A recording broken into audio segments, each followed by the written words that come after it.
ಬೆಂಗಳೂರು ದಕ್ಷಿಣದ ತಾವರೆಕೆರೆ ಸಮೀಪದ ಮಾದಪಟ್ಟಣ ಗ್ರಾಮದಲ್ಲಿರುವ ಕಾವೇರಿ ಕ್ರಷರ್ನಲ್ಲಿ ಇಂದು ಬೆಳ್ಳಂಬೆಳಗ್ಗೆ ಭಾರಿ ದುರಂತವೊಂದು ಸಂಭವಿಸಿದ್ದು, ಕೆಲಸ ಮಾಡುತ್ತಿದ್ದ 7 ಮಂದಿ ಕಾರ್ಮಿಕರು ಬೃಹತ್ ಬಂಡೆ ಕುಸಿದು ಬಿದ್ದ ಪರಿಣಾಮ ಸ್ಥಳದಲ್ಲೇ ಮೃತಪಟ್ಟಿದ್ದಾರೆ.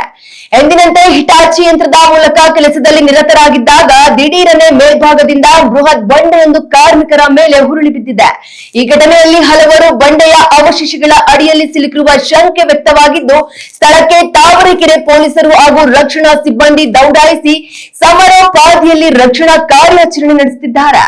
ಬೆಳ್ಳಂಬೆಳಗ್ಗೆ ಸಂಭವಿಸಿದ ಈ ದುರ್ಘಟನೆಯು ಸ್ಥಳೀಯರಲ್ಲಿ ಆತಂಕ ಮೂಡಿಸಿದ್ದು, ಮೃತಪಟ್ಟವರ ಕುಟುಂಬಸ್ಥರ ಆಕ್ರಂದನ ಮುಗಿಲು ಮುಟ್ಟಿದೆ.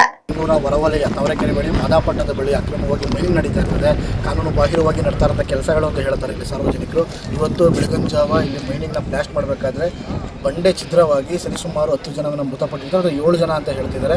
7 ಜನ ಮೃತದೇಹಗಳು ಸಿಕ್ಕಿರ್ತದೆ. ಹಲವಾರು ಇನ್ನೂ ಇದೆಯೋ ಇದು ಅಂತ ಡೌಟಲ್ಲಿದ್ದಾರೆ. ಇನ್ನು ಸ್ಥಳಕ್ಕೆ ಮನೆ ಎಸ್ ಪಿ ಅವರು ಬಂದಿರ್ತಾರೆ, ರಾಮನಗರ ಎಸ್ ಪಿ ಅವರು. ಮತ್ತು ನೋಡ್ಬೋದು ಯಾವ ರೀತಿ ಅಂತಂದರೆ ಇಲ್ಲಿ ಈ ರೀತಿ ಮೈನಿಂಗ್ನ ಮಾಡಬೇಕು ಅಂತಂದರೆ ಕೆಲವೊಂದು ಬಫರ್ ಝೋನ್ಗಳನ್ನ ಬಿಡಬೇಕು. ಅದು ಇಲ್ಲಿ ಮಾಲೀಕರು ಯಾರು ಉದಯ ಕ್ರಷರ್ನ ಮಾಲೀಕರು, ಉದಯಗೌಡನ ಮಾಲೀಕರು ಯಾವುದೇ ರೀತಿ ಬಫರ್ ಝೋನ್ಗಳು ಇಳಿದೆ. ಬೆಳಿಗ್ಗೆ 6 ಗಂಟೆ ಸ್ಟಾರ್ಟ್ ಮಾಡಿದ ಕೆಲಸ ಸಂಜೆ 8 ಗಂಟೆ ತನಕ ಇರುತ್ತೆ. ಅಂದರೆ ಬಿಹಾರಿಗಳು ಮತ್ತು ಉತ್ತರ ಕರ್ನಾಟಕ ಯಾದಗಿರಿ ಜಿಲ್ಲೆ ಅಂತ ಅಲ್ಲಿನ ಕಾರ್ಮಿಕರು ಕರ್ಕೊಂಡು ಕೆಲಸ ಮಾಡಿಸ್ತಾ ಇರ್ತಾರೆ. ಮೃತದೇಹ 7 ಜನ ಸಿಕ್ಕರೂ ಸಹ ಇಲ್ಲಿವರೆಗೂ ಸಹ ಮೃತರ ಸಂಬಂಧಿಕರು ಯಾರೂ ಸಹ ಮಾತಾಡಿಸಿಲ್ಲ.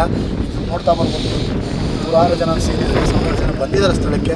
ಈ ರೀತಿ ಯಾರು ಇವರಿಗೆ ಪರ್ಮಿಷನ್ ಕೊಟ್ಟರು ಅಂತ ಗೊತ್ತಿಲ್ಲ. ಅಂದರೆ ಭೂಗಣಿ ಇಲಾಖೆಯವರು ಕಣ್ಮುಚ್ಚಿ ಕೊಡ್ತಿದ್ದಾರೆ ಅಥವಾ ಕ್ರಮವಾಗಿ ಅವರು ಲಂಚ ಕಾಸೆ ಬಿದ್ದಿದ್ದಾರೆ ಅನ್ನೋದು ಪ್ರಶ್ನೆ ಮೂಡುತ್ತೆ. ಇಲ್ಲಿ ನೋಡ್ಬೋದು ನೀವು ಯಾರು ಕೆಲಸ ಮಾಡಿದ್ರು ನಾವು ಎಷ್ಟು ವಯಸ್ಸವ್ರಿಗೆ ಸಂಬಳ ಎಷ್ಟು ಕೊಡ್ತಾರೆ ದಿನಕ್ಕೆ? ಅಂದರೆ ದಿನಕ್ಕೆ ಗೊತ್ತಿಲ್ಲ, ವಾರಕ್ಕೆ 6,000 ಬಾಡಿ ಸಿಕ್ಕಿದೆಯಾ?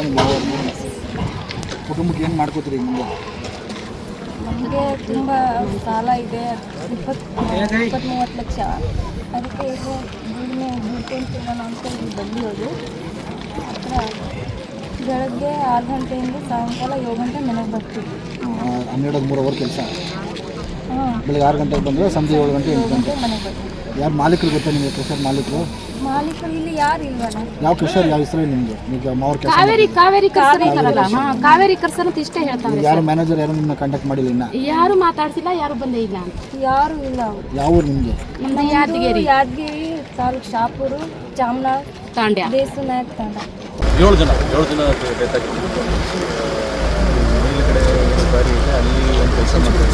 ಕೆಳಗಡೆ ಬಾರಿಯಲ್ಲಿ ಏನು ಕೆಲಸ ಮಾಡ್ತಾರೆ. ಮೇಲುಗಡೆ ಬಟ್ಟೆ ಬದಲಿಸ್ತಾ ಇದ್ರು. ಆ ಸಂದರ್ಭದಲ್ಲಿ ಸಾಕಷ್ಟು ಬಂಡೆ ಕೆಳಗಡೆ ಏನು ಕೆಲಸ ಮಾಡ್ತಾಯಿದ್ರು ಅವ್ರ ಮೇಲೆ ಬಿದ್ದು 7 ಜನಕ್ಕೆ ಡೆತ್ ಆಗಿದೆ. 7 ಜನ ಬಾಡಿ ಸಿಕ್ಕಿದೆ ಸರ್. 7 ಜನ ಇವಾಗ ಜಸ್ಟ್ ಎಲ್ಲ ಈ ಕ್ರಷರ್ ಮಾಲೀಕರು ಹೆಸರು? ಮಾಲೀಕರು ಇವಾಗ ನೋಡ್ತೀವಿ. ಮೇಲುಗಡೆ ಅದು ಯಾವುದು ಬಸವೇಶ್ವರ ಕ್ರಷರ್ಸ್ ಅಂತ, ಮೇಲುಗಡೆ ಉದಯ್ ಕ್ರಷರ್ಸ್ ಅಂತ. ಸೊ ಇಬ್ಬರದ್ದು ನಾವು ನೋಡ್ತೀವಿ ಯಾರು ಇಂಟೆಲಿಜೆನ್ಸ್ ಇದೆ ಅಂದರೆ ನಾವು ಮೃತರ ಸಂಬಂಧಿಕರಿಗೆ ಏನಾದರೂ ಮಾಲೀಕರು ಎಲ್ಲಿಯವರು ಸರ್ ಇವೆಲ್ಲ?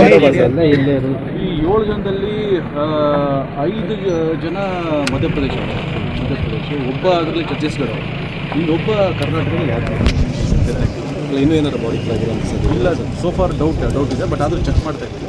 ಆ್ಯಸ್ ಆಫ್ ನಾವು ನಮ್ಗೆ ಗೊತ್ತಿರೋ ಪ್ರಕಾರ 7 ಡೆತ್ ಆಗಿದ್ದಾರೆ. 7 ಬಾಡಿಗಳು.